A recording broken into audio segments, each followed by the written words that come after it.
Hello students, तो welcome to this lecture. ये CET के लेक्चर सीरीज में हम लोग बात करेंगे MCQs based on lecture 1, lecture 2 and lecture 3। जो तीनों लेक्चर्स हम लोगों ने अपलोड किए हैं उन्हीं के लेक्चर्स पे हम लोग अभी एमसीक्यूज डिस्कस करेंगे, कुछ इंपॉर्टेंट क्वेश्चंस डिस्कस करेंगे जो सीईटी पॉइंट ऑफ व्यू बहुत इंपॉर्टेंट है। तो हमारा पहला क्वेश्चन है, पढ़ो सब लोग यहाँ पे। The relative angular speed of the minute hand and the second hand of the clock is. Okay, relative angular speed बोला है। रिलेटिव हमेशा सब्ट्रैक्शन होता है। ओके, सब्ट्रैक्शन याद रखना, रिलेटिव में सब्ट्रैक्शन होता है। तो relative angular speed omega that would be subtraction of two angular speed. ठीक है, अब किसमें से कौन सा सब्ट्रैक्ट करना है? ओके, सबसे बड़ा क्वेश्चन आता है, देखो अगर मिनट हैंड में से सेकेंड हैंड के एंगुलर स्पीड अगर सब्ट्रैक्ट करोगे और मिनट हैंड की एंगुलर स्पीड ज्यादा है तो फिर वो पॉजिटिव आएगा, सेकेंड हैंड की ज्यादा है तो नेगेटिव आएगा। पहले समझ लेते हैं किसकी एंगुलर स्पीड ज्यादा रहेगी। एंगुलर स्पीड उसकी ज्यादा रहेगी जिसका टाइम पीरियड कम रहेगा, क्योंकि एंगुलर स्पीड का रिलेशन क्या है टाइम पीरियड के साथ में, इनवर्सली प्रोपोर्शनल है। जिसका टाइम पीरियड ज्यादा उसकी एंगुलर स्पीड कम। टाइम पीरियड किसका ज्यादा है? मिनट हैंड का, तो उसका एंगुलर स्पीड कम रहेगा, तो it would be second hand minus minute hand, ऐसा। ठीक है, फॉर्मूला ध्यान में आया? क्योंकि हमको पता है angular speed of minute hand it is less than angular speed of second hand. ये यहां से टाइम पीरियड तो तुमको पता है ना सभी को, है ना? नहीं पता है तो नोट डाउन कर लो मार्जिन में। Time period of second hand 60 seconds, time period of minute hand 60 into 60 seconds, time period of our hand 12 into 60 into 60 seconds, and time period of earth 24 into 60 into 60 seconds। ये बहुत काम में आएंगे, ये सभी note down करके रखो, आगे हम लोग एमसीक्यू में डिस्कस करेंगे। तो therefore omega is equal to 2 pi by second hand का time period 60 minus 2 pi by minute hand का टाइम पीरियड 60 into 60। ठीक है, omega is equal to 2 pi common, इसको किया 60 upon 60 into 60 minus 1 upon 60 into 60। ठीक है, तो omega is equal to 2 pi into common हो गया 60 into 60 और 60 माइनस 1 इज 59, 2 1 जा 237। तो omega is equal to 59 pi upon 1800 radian per second. Correct answer option D.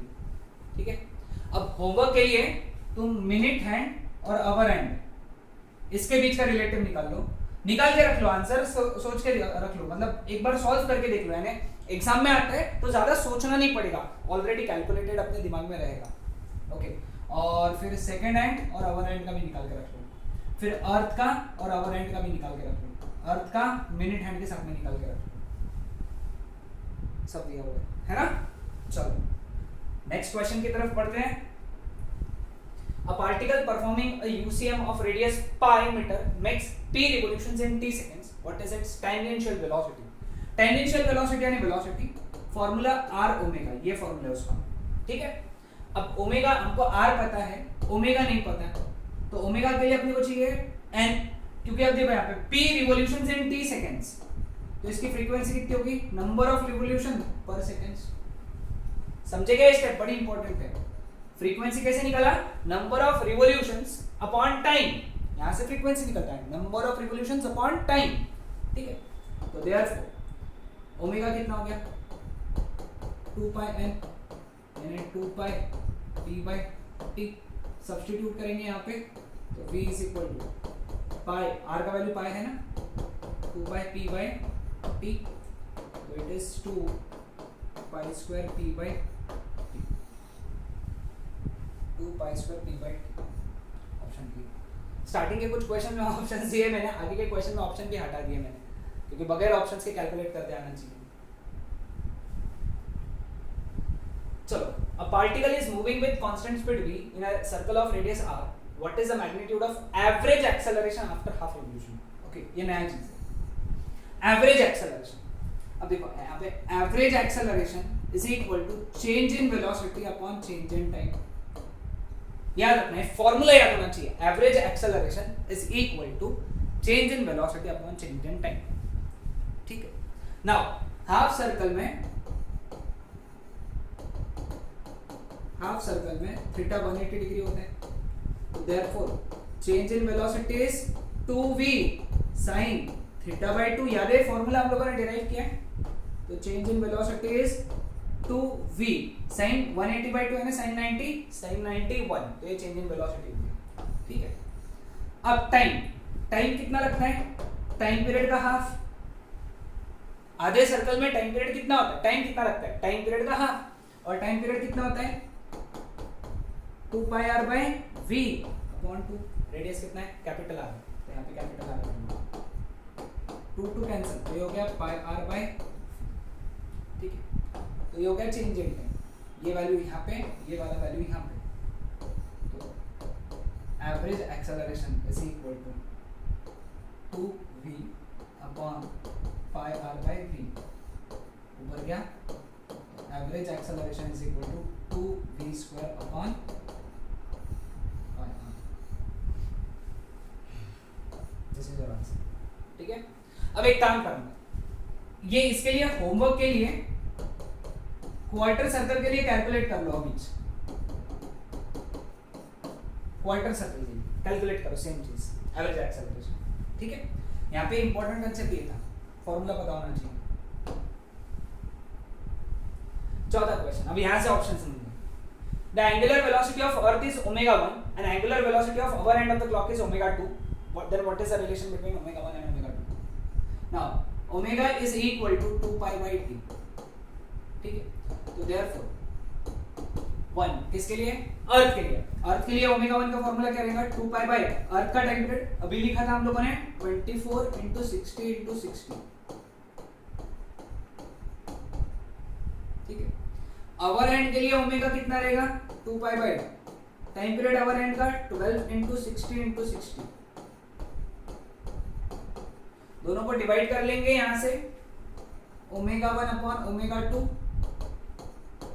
2 pi by 24 × 60 × 60 upon 2 pi by 12 × 60 × 60, 2 pi cut, 60 cut, 60 cut, 12 ऊपर चला गया, तो it is 12 by 24 1/2, ω2 इधर, ω1 is equal to ω2 by,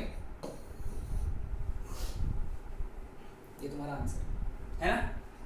4 question हो गए हमारे, कितने देर में, 9 मिनट में, यानी बस 2.5 मिनट में क्वेश्चन सॉल्व हो गए, वो भी समझा के, है ना, बहुत फटाफट होते हैं, टेंशन मत लो, मजा आएगी क्वेश्चन सॉल्व करने में। चलो आगे बढ़ते हैं हम लोग। The relation between linear speed v, angular speed omega and angular acceleration alpha in circular motion is, okay. Now a is equal to r alpha, ये रिलेशन हमको पता है, ओके, तो therefore alpha is equal to a by r, ठीक है, clear. Also v is equal to r omega, तो therefore r is equal to v by omega, substitute करेंगे यहाँ पे, तो alpha is equal to a upon v by omega, therefore alpha is equal to a omega by, this is your answer. कितना आसान question था, okay, चल। A body of mass m performs UCM along a circular path of radius r with velocity v. If its angular momentum is L, then centripetal force acting on it is, centripetal force is equal to mv square by r. कहीं पे भी velocity का जिक्र है क्या, जिक्र है ना, mvr सब दिया हुआ है, okay. Angular momentum L is equal to mvr, इसके ऑप्शन देना चाहिए था मैंने, ऑप्शन में v नहीं था, कहीं पे भी v नहीं था, तो यहां से v का वैल्यू कितना आ गया L अपॉन mr, सब्स्टिट्यूट करो यहाँ पे, m by r into v square यानी L square upon m square r square, ये कट गया, तो it is L square upon m r cube, है ना, आसान, ध्यान में आया सबको, okay. Now, a particle moves along a circle of radius r with constant tangential acceleration. If velocity of the particle is v at the end of second revolution, है ना, second revolution यानी 2 revolution complete हो गए, after the revolution has started, then the tangential acceleration is okay. Tangential acceleration निकालना. Equation क्या है, v square is equal to u square plus 280s, क्योंकि a जो होता है वो टेंजेंशियल एक्सेलरेशन होता है. ठीक है, अब रिवॉल्यूशन जस्ट स्टार्ट हुआ है तो इनिशियल वेलोसिटी 0 है, तो v square is equal to 280s. Now s क्या है, displacement is radius into angular displacement. ये फॉर्मूला पता होना चाहिए, ये हम लोगों ने एकदम पहले लेक्चर में डिराइव किया हुआ है. ओके, तो s is equal to r into दो रिवॉल्यूशन के लिए, देखो एक रिवॉल्यूशन में 2 पाई, तो दो रिवॉल्यूशन में 2 पाई यानी 4 पाई. ये वाला वैल्यू सब्स्टिट्यूट करेंगे यहाँ पे, तो v square is equal to 280 into r into 4 pi. तो therefore 80 is equal to v square upon 8 pi r. ये तुम्हारा आंसर, आसान एकदम. ओके, चलो, a particle is performing a UCM along a circle of radius r. The relation between centripetal acceleration and kinetic energy, है ना. centripetal acceleration का formula बेटा, centripetal acceleration ये बोलेंगे v square by r, और kinetic energy का formula half mv square. ठीक है, अब यहां पे v स्क्वायर की जगह क्या डाल सकता हूं मैं, v स्क्वायर की जगह m/2 इंटू r a. तो a कितना हो गया फिर यहां से, ट्वाइस e बाय mr. क्या आंसर, सेंट्रीपिटल एक्सेलरेशन और काइनेटिक एनर्जी के बीच का रिलेशन.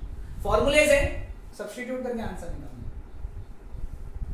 सीईटी की यही खास बात होती है, सीईटी में एवरीथिंग इज फॉर्मूला बेस्ड. यहां पे तुम्हारा फॉर्मूला जितने अच्छे से याद है उतना एकदम मजा आ गया. An electric fan has blades of length 30 cm as measured from axis of rotation. If the fan is rotating at 1200 rpm, then the acceleration at the point of the tip of the blades is r omega square. ये formula है ना, r omega square यानी 4 pi square n square, क्योंकि omega का value क्या होता है 2 पाई n. ठीक है, तो देयरफॉर रेडियस कितना है बेटा, 30 सेंटीमीटर यानी 30 अपॉन 100 इंटू 4 पाई स्क्वायर 10 लेना है, और n स्क्वायर कितना लेंगे आप, n 1200 आरपीएम है, 1200 आरपीएम को 60 से डिवाइड किया तो 20 हर्ट्ज आता है ना, वही के वही कन्वर्ट कर डाला, और उसका स्क्वायर यानी 400. ये 2 जीरो तो चले गए बेटा,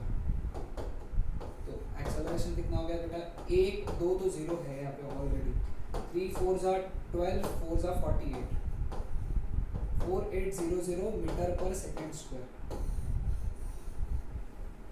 दिस इज योर आंसर. ठीक है, चलो अगला. The ratio of kinetic energy of two particles in UCM is 4:1, यानी E1 अपॉन E2 ये दिया हुआ है 4/1. Moment are kept constant. हाँ, ये बड़ी इंपॉर्टेंट लाइन है, मोमेंट आर केप्ट कांस्टेंट यानी P1 इज इक्वल टू या P1 upon P2 is equal to 1 है. अपने को M1 अपॉन M2 निकालना. ठीक है, अब देखो यहाँ पे इस तरीके के प्रॉब्लम को कैसे सॉल्व करना. काइनेटिक एनर्जी के दो फॉर्मूले हमारे पास में, हाफ mv स्क्वायर या फिर p स्क्वायर अपॉन 2mr है ना, p square upon 2mr. Okay, अब यहां पे एक बात क्लियर हुआ है, रेडियस के बारे में कुछ नहीं बोला है तो मतलब it is constant. Okay, p square constant है तो ये फॉर्मूला यूज करेंगे हम लोग. यहां पे p स्क्वायर कांस्टेंट है तो इनवर्सली प्रोपोर्शनल टू मास, क्योंकि p कांस्टेंट, 2 कांस्टेंट, r भी कांस्टेंट, क्योंकि कुछ बोला नहीं है तो r भी कांस्टेंट. तो हम लोग क्या लिख सकते हैं यहां से, E1 upon E2 is equal to M2 upon M1, inversely proportional है. ठीक है, E1 अपॉन E2 4/1 है, ये M2/M1 है. तो बताओ भैया M1/M2 कितना हुआ, 1/4. कितना आसान. हाँ, तो ये था हमारा 10th क्वेश्चन.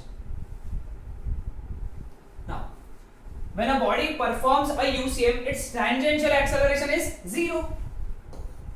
है ना, ये सब PYQs है एक्चुअली, ये CET में आ चुके हैं ऑलरेडी ये सारे क्वेश्चन, इसीलिए इंपॉर्टेंट है। टेंजेंशियल एक्सेलरेशन 0 होता है यूसीएम में, मैंने कहा था तुमको 80 0 होता है, सिर्फ सेंट्रीपिटल एक्सेलरेशन होता है ना, पढ़ा था ना हम लोगों ने ये चीज। ओके हाँ, बड़ा क्वेश्चन है। A coin is kept on rotating gramophone disc, just begins to slip if its center is at a distance of 8 cm from the center of the disc. The angular velocity of the gramophone disc is doubled. अब angular velocity double किया, through what distance the coin should be shifted towards the center so that the coin will just slip. अब देखो यहाँ पे frictional force is provided by necessary centripetal force. Centripetal force mr omega square. Okay. क्योंकि यहाँ पे बात किया angular velocity की, इसलिए मैंने ये फॉर्मूला यूज किया। अगर वेलोसिटी की बात करते थे तो मैं कौन सा फॉर्मूला यूज करता था, mv²/r, ये वाला यूज करता था अगर वेलोसिटी की बात करते थे। लेकिन बात किसका किया, एंगुलर वेलोसिटी का, इसलिए हटा देते, ये वाला यूज करेंगे। अब किधर भी कॉइन करो को frictional force is always constant, तो we can say that mr² is constant. उसमें भी m मास है, वो तो चेंज होने ही नहीं वाला है, इसका मतलब वो भी कांस्टेंट है, तो r⍵² इज कांस्टेंट।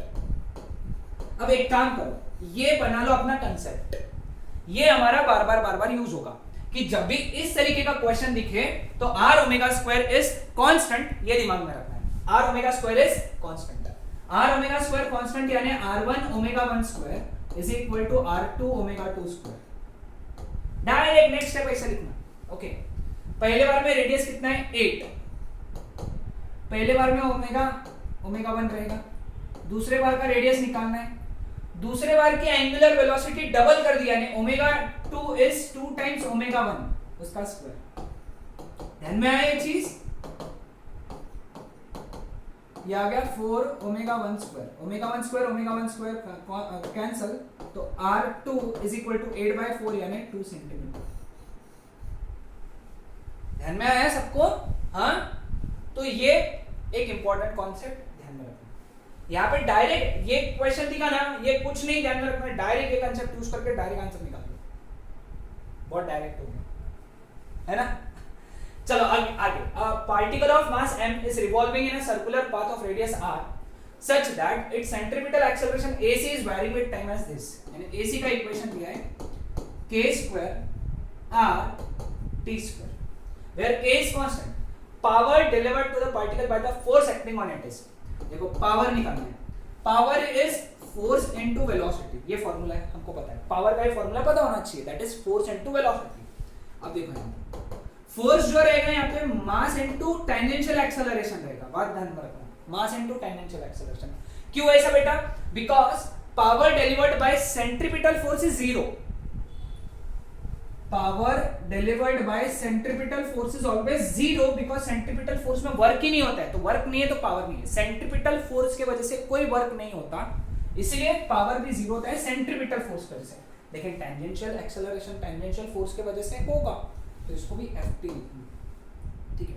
अब हमारे पास में क्या क्या नहीं है, at भी नहीं है, v भी नहीं है, तो एक काम करेंगे, ये इक्वेशन का यूज करेंगे, v²/r is equal to k² r t², ये इधर चला गया, तो v² is equal to k² r² t², तो v is equal to k r t, ये आ गया v। अब टेंजेंशियल एक्सेलरेशन नहीं है, tangential acceleration is equal to dv/dt, इसका डेरिवेटिव अगर लिया, वेलोसिटी का डेरिवेटिव लिया, k कांस्टेंट है, r कांस्टेंट है, तो वो आया kr, सभी वैल्यू डाल दो यहाँ पे, आ गया आंसर, तो इट इज m, at कितना है बेटा यहाँ पे kr, v कितना है बेटा यहाँ पे krt, तो पावर कितना हो गया फिर m k² r² t, है ना, कितना आसान था ये। ओके ठीक, कंसेप्चुअल था ये क्वेश्चन, हाँ वापस से एक बार सॉल्व कर लेना। हाँ ये भी सीईटी में आ चुका है। A toy cart is tied to the end of an unstretched string on a length L. When revolved, the toy cart moves in horizontal circle of radius twice L. यानी already length L थी, अब जब उसको गोल घुमाया तो length बढ़ गई, बढ़ने की वजह से उसकी लेंथ हो गई ट्वाइस L। तो एक्सटेंशन कितना हुआ पहले वाले केस में, फर्स्ट केस में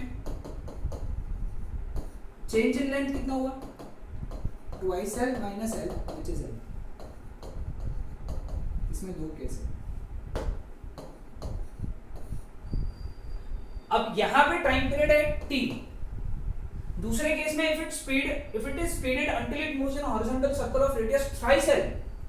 अब उसको बहुत ताकत से घुमाया, ताकत से घुमाने की वजह से लेंथ बढ़ गई स्ट्रिंग की, तो नई लेंथ कितनी हो गई बेटा? Thrice L minus L which is 2l। और अब टाइम पीरियड कितना हो गया? t1। इन दोनों में रिलेशन निकालना, ठीक। अब इस केस में centripetal force mr, centripetal force कितना रहेगा इस केस में? r यानी रेडियस है, रेडियस कितना है? Twice L into omega square, that is equal to, वो होता है k इनटू एक्सटेंशन। ये फॉर्मूला याद रखना, इसको बोलते हैं Hooke's law. Force into extension, force constant into extension. हम लोगों ने इसमें भी पढ़ा इसको एसएचएम वाले पार्ट में, है ना। तो क्या आ जाएगा यहाँ पे?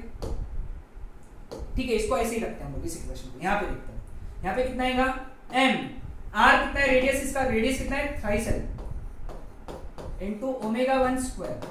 m r omega square, r radius, thrice L था, सेकंड टाइम पे थ्राइस एल था radius, that is equal to k into, अब इसका एक्सटेंशन ट्वाइस एल है, मैं इसको डेल्टा L1 बोल दूंगा, है ना। दोनों को डिवाइड कर लो, दोनों को डिवाइड करेंगे तो क्या आएगा? n twice L omega square upon n thrice L omega 1 square, k delta L1, k cancel हो रहा है, m कैंसिल हो रहा है, l कैंसिल हो रहा है, ठीक है। तो ये बन गया 2/3 into omega 1 square is 4 pi square by T square, omega 1 square is omega square 4 pi square by T square, 4 pi square by t1 square, that is equal to, पहले बार में डेल्टा L कितना है बेटा? L, दूसरे बार में delta L twice है, cancel, 4 pi square cancel, t1 ऊपर चला गया, ये 3/2 उधर चला गया, तो t1 upon t whole square is equal to, ये इधर गया 3 इंटू 1/4 यानी 3/4, टेकिंग रूट, तो t1 upon t is equal to root 3/2, ये t इधर चला गया, तो t1 is equal to root 3/2 times t। This is your answer. आयरन में सबको इंपॉर्टेंट क्वेश्चन था, थोड़ा बड़ा क्वेश्चन था लेकिन इंपॉर्टेंट था, ठीक है। चलो 2 ही क्वेश्चन बचे, चलो 24 मिनट्स हो गए लेकिन 2 ही क्वेश्चन बचे, 24 मिनट्स हुए होंगे कुछ, है ना।